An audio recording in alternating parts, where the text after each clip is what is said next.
एक गरीब था जो गांव से गांव की यात्रा करता जीवन के भ्रमण पर निकला हुआ था। एक गांव पहुंचा तो वहां आर्यन नाम के व्यक्ति से मुलाकात हुई। वह एक गाड़ी पर चिकन करी बनाकर बेचता था। आर्यन ने उस बुजुर्ग को देखकर कहा, आप इस गांव में नए लग रहे हैं। आइए आप मेरे घर पर, हम आपका आदर सत्कार करेंगे, हमें बड़ा अच्छा लगेगा। कोई फ़कीर मेरे घर पर पधारेंगे।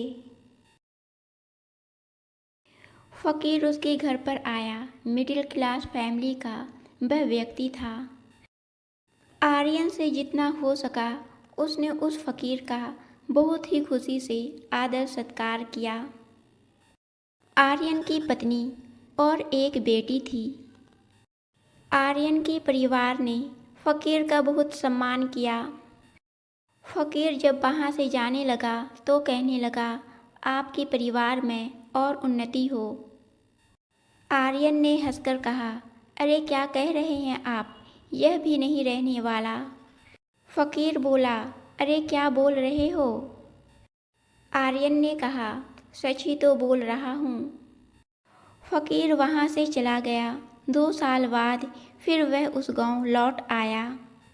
पता चला आर्यन का हाल बेहाल हो गया है, उसका घर बिक गया है और वह एक सरपंच के घर नौकरी करता है। बिना देरी के फ़कीर उस सरपंच के घर पहुंचा तो देखा कि वह घर के सामने बैठा है।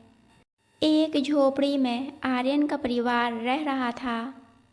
फ़कीर गया, जाकर आर्यन से मिला।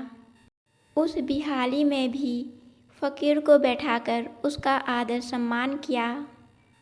घर में जो भी था वह परोस दिया और कहा, क्षमा करना, बस यही घर में है। फ़कीर ने कहा, हे भगवान, ये आपने क्या कर दिया, इतना अच्छा व्यक्ति है। आर्यन हंसने लगा और कहने लगा, अरे भगवान ने जो दिया है उसे स्वीकार करना सीखिए। जो मिला है उसमें खुश रहना चाहिए और यह आज है, हो सकता है कल ना हो। फ़कीर ने कहा, क्या बात है, सच्चा फ़कीर तो तू लगता है। फ़कीर वहाँ से चला गया। 2 साल बाद फिर वह फ़कीर उसी गांव लौटा। पता चला आर्यन का हाल बदल गया है। आर्यन जो था अब जमींदारों का जमींदार बन चुका है। फ़कीर को बड़ा आश्चर्य हुआ, यह कैसे हो गया। फ़कीर उस महल में आया, आर्यन से पूछा, यह सब कैसे हो गया। आर्यन ने कहा, जिस सरपंच के घर नौकरी करता था वह मेरी सेवा निष्ठा से बड़ा प्रभावित हुआ और उसकी कोई संतान नहीं थी। उसकी जितनी प्रॉपर्टी थी सब मेरे नाम पर रजिस्टर करवा दी। अब प्रॉपर्टी मेरी हो गई। फ़कीर बड़ा खुश हुआ। उसने कहा, क्या बात है, ऊपर वाले ने मेरी सुन ली, तुझे इतना सब कुछ मिल गया। आर्यन हंसने लगा और कहने लगा, अरे यह भी नहीं रहने वाला। फ़कीर ने कहा, क्या बात करता है, ऐसा थोड़ी ना होता है। सब रहेगा, तू रहेगा और आगे बढ़ेगा। फ़कीर यह सब बोलकर वहाँ से चला गया। कुछ सालों बाद वह फ़कीर फिर से उस गांव में आता है। पता चला अब आर्यन इस दुनिया में नहीं रहा। फ़कीर उस हवेली में आता है, देखता है वहाँ कोई नहीं है। आर्यन की पत्नी बीमार एक रूम में लेटी है।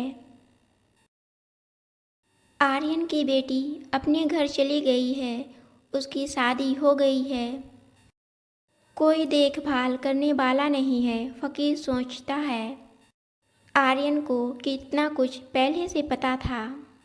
वह हमेशा से कहता था, यह भी नहीं रहने वाला।